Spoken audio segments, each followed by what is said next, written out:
Hello friends, எல்லோரும் எப்படி இருக்கீங்க? இன்றைக்கி நம்ம வந்திருக்கிறது எங்கே அப்படின்னு பார்த்தோம்னா, வேலூரில் இருக்கிற தீர்த்தகிரி முருகன் கோயிலுக்கு தாங்க வந்திருக்கோம். இந்த உலகத்திலே பார்த்தோம்னா 3வது உயரமான சிலை வேலூர் தீர்த்தகிரியில் அமைஞ்சிருக்கு அப்படின்னு சொல்லிட்டு தாங்க போய் பார்க்க போயிருந்தோம். முருகனுடைய சிலை பார்த்திங்கன்னா அவ்வளோ அழகாக வடிவமைச்சிருக்காங்க.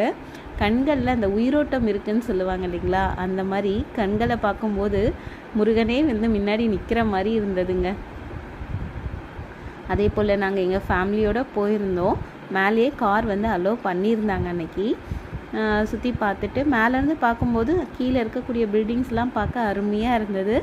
இது பார்த்திங்கன்னா டிமார்ட், வேலூர் டிமார்ட்டுக்கு அங்கேருந்து பார்த்தோம்னாவே முருகனுடைய சிலை நல்லாவே தெரியுதுங்க. உங்களுக்கு டைம் கிடச்சது அப்படின்னா கட்டாயமாக நம்ம பார்க்க வேண்டிய கோவில்களில் இதுவும் ஒன்று தான். கண்டிப்பாக போய் பாருங்கள். எல்லாருமே ரொம்ப ஹாப்பியாகவும் என்ஜாய் பண்ணிட்டு வந்தோம். அன்றைக்கி பார்த்திங்கன்னா ஒரு 3 கோவில் சுற்றி பார்த்தோம். அதில் கடைசியாக நாங்கள் முருகன் கோவிலுக்கு தாங்க போனோம். அந்த ட்ராவல் பண்ணதுக்கான அந்த சலிப்பே ஏற்படலைங்க. உண்மையாகவே முருகனுடைய முகத்தை பார்க்கும்போது கட்டாயமாக நீங்களும் போயிட்டு வரணும். வாழ்த்துக்கள்.